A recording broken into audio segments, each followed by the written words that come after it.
बिस्मिल्लाहिर्रहमानिर्रहीम। हम स्टार्ट कर रहे हैं फंक्शंस।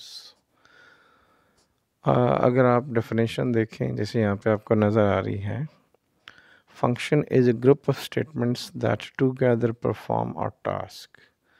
बेसिकली होता ही है किसी भी प्रोग्रामिंग लैंग्वेज में, जैसे कि सी लैंग्वेज है, इसमें आप किसी ख़ास टास्क को परफॉर्म करने के लिए स्टेटमेंट्स का एक ग्रुप बना देते हैं या ब्लॉक ऑफ कोड बना देते हैं, और उस ब्लॉक ऑफ कोड ने या उस ग्रुप ऑफ स्टेटमेंट्स ने एक फंक्शन परफॉर्म करना होता है, एक टास्क परफॉर्म करना होता है।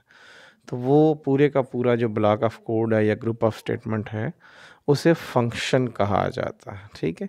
अगर आप सी प्रोग्राम की बात करें तो हम जानते हैं कि हर एक सी प्रोग्राम के अंदर एक लाजमी फ़ंक्शन हम इस्तेमाल करते हैं जो कि मेन फंक्शन है। इसके अलावा आप और भी बहुत सारे फंक्शंस बना सकते हैं। डिपेंड करता है आपके यूज़ पे कि आपने उसको कहाँ पे इस्तेमाल करना है। अब एक फ़ंक्शन बनाने के लिए हमें क्या क्या चीज़ें चाहिए, क्या क्या हमें करना पड़ेगा, तो उसमें हम सबसे पहले देखते हैं कि हम एक फ़ंक्शन को डिफ़ाइन कैसे करते हैं। किसी भी फ़ंक्शन को डिफ़ाइन करने के लिए आपको 3 चीज़ें चाहिए होती हैं। एक, उसकी रिटर्न टाइप से मुराद ये कि वो फंक्शन किस तरह की वैल्यू जो है वो वापस देगा, यानी किस डेटा टाइप की वैल्यू। क्या वो फंक्शन आपको इंटीजर रिटर्न करेगा, वो फंक्शन आपको फ्लोट रिटर्न करेगा, स्ट्रिंग रिटर्न करेगा, करैक्टर रिटर्न करेगा। जिस डेटा टाइप को भी वो रिटर्न करेगा वो उसकी रिटर्न टाइप कहलाती है। दूसरी चीज़ जो फंक्शन को डिफ़ाइन करने के लिए हमें बतानी पड़ती है वो फंक्शन का नाम है। और उसके बाद स्मॉल ब्रैकेट के अंदर आते हैं पैरामीटर्स, या जिसको हम आर्गुमेंट्स भी कहते हैं। पैरामीटर बेसिकली वो वैल्यूज़ हैं जो कि आप किसी फंक्शन को देते हैं और फंक्शन उन वैल्यूज़ पे काम करके आपको कुछ रिटर्न करता है। और उसके बाद फिर करली ब्रैकेट के अंदर हम बॉडी ऑफ फंक्शन, या जिसको हम सेट ऑफ स्टेटमेंट्स भी कह सकते हैं या हम ब्लॉक ऑफ कोड भी कह सकते हैं, वो आप इसके अंदर जो है वो लिखते हैं करली ब्रैकेट के अंदर। तो ये हमने देखा कि एक फ़ंक्शन को डिफ़ाइन करने के लिए आपको 3 चीज़ें बतानी पड़ेंगी। एक, उसकी रिटर्न टाइप, कि वो किस डेटा टाइप की वैल्यू वापस करेगा। एक, फंक्शन का नाम होगा, जैसे हमने देखा मेन फंक्शन। और एक होगा पैरामीटर।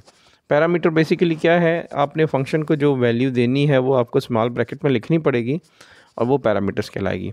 और फंक्शन बॉडी, जैसे हम पहले भी डिस्कस कर चुके हैं कि ये बेसिकली कलेक्शन ऑफ स्टेटमेंट्स है जो ये बताता है कि एक फ़ंक्शन जो है वो क्या करता है। अब हम इसको एक एग्जांपल के ज़रिए से अंडरस्टैंड करते हैं। तो यहाँ पे आपको एक ब्लॉक नज़र आएगा जिसके अंदर हमने एक फ़ंक्शन बनाया हुआ है मैक्स नाम का। ये मैक्स नाम का फ़ंक्शन करता क्या है, ये 2 पैरामीटर्स को चेक करेगा और उनमें से जो भी ग्रेटर होगा या मैक्सिमम होगा वो आपको रिटर्न करेगा। देखें ज़रा, सबसे पहले जब हमने फंक्शन डिफ़ाइन करना है तो हमने यहाँ पे उसकी पहले रिटर्न टाइप बतानी। अब आपको यहाँ पे फर्स्ट लाइन में नज़र आ रहा होगा हमने लिखा INT। इसका मतलब है कि ये जो फंक्शन है इसकी रिटर्न टाइप जो है वो इंटीजर है, यानी ये आपको इंटीजर वैल्यू रिटर्न करेगा। उसके बाद आगे आपको मैक्स लिखा हुआ नज़र आएगा जो कि फंक्शन का नाम है, और स्मॉल ब्रैकेट के अंदर हमने 2 पैरामीटर्स दिए हैं, एक INT नंबर 1 और एक INT नंबर 2, यानी 2 वेरिएबल्स हैं num1 और num2 के नाम से जिन पे हमने काम करना है।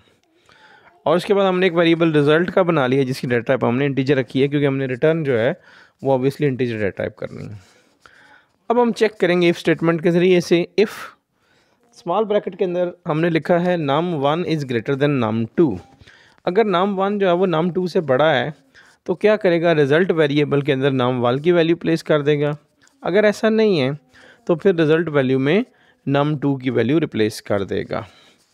तो num1 या num2 में से जो भी बड़ा होगा उसकी वैल्यू रिज़ल्ट में आ जाएगी और फिर हम रिटर्न कर रहे हैं रिज़ल्ट को।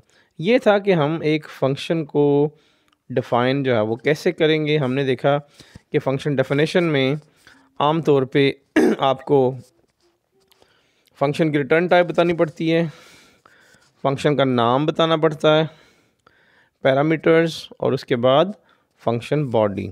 फिर हमने एक एग्ज़ाम्पल देखी, मैक्स नाम का एक फ़ंक्शन था जिसको हमने चेक किया कि वो वैल्यूज़ को चेक करेगा, 2 वैल्यूज़ को, और जो बड़ी वैल्यू होगी वो आपको रिटर्न कर देगा।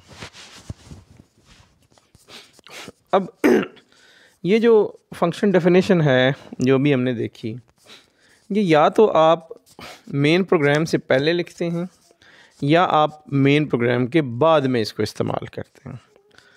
आम तौर पे जो रूटीन इस्तेमाल की जाती है बाद में इस्तेमाल किया जाता है, यानी बाद मेन प्रोग्राम जहाँ पे ख़त्म होता है उसके बाद हम फंक्शन डिफ़ाइन कर देते हैं जो भी हमें प्रोग्राम में चाहिए। अब जब आप एक फ़ंक्शन डिफ़ाइन करते हैं तो उसके साथ साथ आपको एक जो काम करना पड़ता है वो है function declaration. Function declaration basically compiler को एक इंस्ट्रक्शन दी जाती है या कंपाइलर को बताया जाता है फ़ंक्शन के बारे में कि फ़ंक्शन का नाम क्या है। अब ये डिक्लेरेशन हम कैसे करते हैं, तो इसमें देखिए आपको नज़र आएगा, सबसे पहले रिटर्न टाइप बतानी है, फिर फंक्शन नेम बताना है और उसके बाद पैरामीटर लिस्ट है, फिर ब्रैकेट क्लोज करके आपने सेमीकोलन लगा देना। जैसे यहाँ पे एक एग्जांपल आपको नज़र आएगी, इंटीजर मैक्स, इंटीजर नम 1 कामा नम 2। अच्छा, अब सोचने वाली बात यह है कि ये जो हमने ऊपर पढ़ा था फंक्शन डेफिनेशन और यहाँ पे हमने पढ़ा फंक्शन डिक्लेरेशन, इन दोनों में फ़र्क क्या है।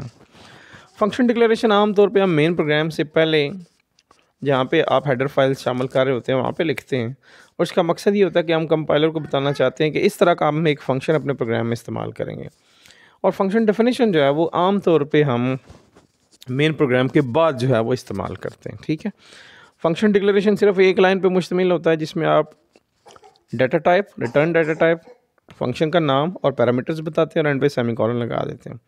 जबकि जो फंक्शन डेफिनेशन है ये कंप्लीट फंक्शन है जिसमें फंक्शन बॉडी जो है वो भी शामिल होती है। ठीक है जी, तो आज के हम इस लेक्चर में हमने देखा कि फ़ंक्शन से क्या मुराद है सी लैंग्वेज में। उसके बाद हमने देखा कि एक फ़ंक्शन को आप डिफ़ाइन कैसे करते हैं सी लैंग्वेज में। उसके बाद हमने देखा कि एक फ़ंक्शन को आप डिक्लेयर कैसे करते हैं सी लैंग्वेज में। और फिर हमने इन दोनों के दरमियान डिफरेंस देखा, एग्जांपल्स देखी। अगर आपको कोई बात समझ ना आए तो कमेंट में पूछ सकते हैं। Thank you for watching. Allah हाफ़िज़।